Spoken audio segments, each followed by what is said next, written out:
તો આજે શેર બજારમાં મંગળવારે સવારથી જ તેજી જોવા મળી છે, ત્યારે સેન્સેક્સ 300 થી વધુ પોઈન્ટના ઉછાળા સાથે 74,000 થી વધુની સપાટી પર ટ્રેન્ડ કરી રહ્યું છે, જ્યારે નિફ્ટી પણ 150 પોઈન્ટ વધીને 23,000 થી વધુના સ્તરે પહોંચ્યું છે।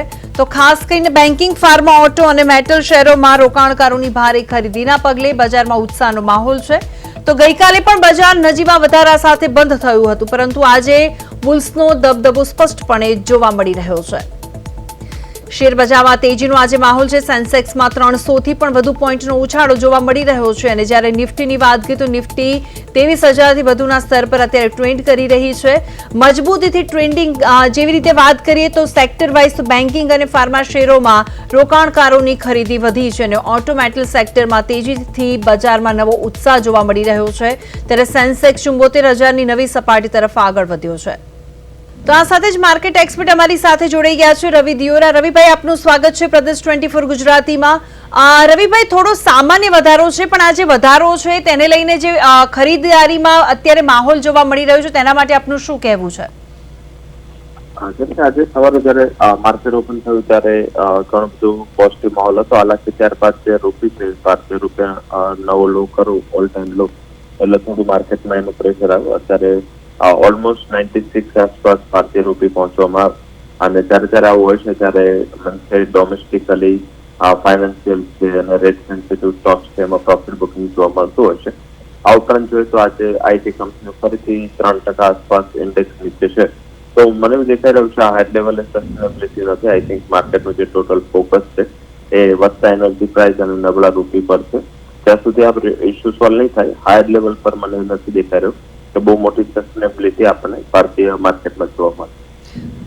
બિલકુલ રવિભાઈ, તમને કયા લાગે છે જે રીતનું અત્યારે પોઝિટિવ માર્કેટ છે તેને લઈને કયા સેક્ટરમાં અત્યારે ઇન્વેસ્ટમેન્ટ કરવું યથાવત રહેશે? ઇન્વેસ્ટમેન્ટ માટે ડેફિનેટલી સ્ટોક અને સેક્ટરનો આઉટલુક હોય તો આઈ થિંક કે ઘણી બધી ઓપોર્ચ્યુનિટીઝ છે। માત્ર જે પ્રેશર છે ઇન્ડાઇસીસમાં છે, કારણ કે લાર્જ કેપમાં સતત એફઆઈએસ છે જે સેલિંગ કરી રહ્યું છે, તો એના હિસાબે તમને મિડ અને સ્મોલ કેપમાં સારી ઓપોર્ચ્યુનિટી મળી રહી છે। સેક્ટર વાઇઝ ફાર્માસ્યુટિકલ અને હેલ્થકેર આ બંને સેક્ટર એવું દેખાઈ રહ્યું છે કે નબળા રૂપિયાનો અહીંયા ફાયદો મળશે, અને સાથે આપણી કંપનીઓ સારું એવું એક્સપોર્ટ કરી રહી છે, અને આધારિત ઝાયડસ લાઇફ છે, જે બી કેમિકલ્સ છે। આ ઉપરાંત જોઈએ તો ટોરેન્ટ ફાર્મા છે, ત્યાં પોઝિટિવ ફોકસ રાખવું છે। આ ઉપરાંત મેટલ કંપનીઓમાં થોડું ફોકસ રાખો। બેઝ મેટલના પ્રાઇસીસ ધીમે ધીમે વધી રહ્યા છે, અને એનો એક એડવાન્ટેજ છે આખા મેટલ સેક્ટરને મળી રહ્યો છે, અને અર્નિંગ પણ સ્કેલર આવી રહ્યા છે। તો આધારિત મને દેખાઈ રહ્યું છે કે selective non ferrous metal companies છે, લાઈક હિન્દ કોપર છે, હિન્દાલ્કો છે। આ ઉપરાંત જોઈએ તો થોડું બહુ આપણે નાલ્કો, નેશનલ એલ્યુમિનિયમમાં ફોકસ કરી શકીએ। તો નોન ફેરસ મેટલ અને ફાર્માસ્યુટિકલ આ બે ઇન્ડસ્ટ્રી એવી છે કે ડિસ્પાઇટ ઓફ ધીસ હેડવિન્ડ ત્યાં થોડા ચાન્સીસ દેખાઈ રહ્યા છે કે માર્કેટ એક સારું પરફોર્મ કરી શકે। તો હવે અને બેન્કિંગ સેક્ટરની વાત કરીએ તો કઈ બેંક અત્યારે ઇન્વેસ્ટમેન્ટ માટે સારી ગણી શકાય રવિભાઈ? બેન્કિંગમાં અક્રોસ ધ બાસ્કેટ પ્રેશર છે, સેલિંગ કન્ટિન્યુ રહ્યું છે। બંને પીએસયુ, નોન પીએસયુ બંને બાસ્કેટમાં એક સારી એવી વેચવાલી પ્રિવેલ થઈ છે। થોડી મિડ કેપ બેંકો છે આઉટ પરફોર્મ કરી રહી છે ડિસ્પાઇટ ઓફ ધીસ હેડવિન્ડ।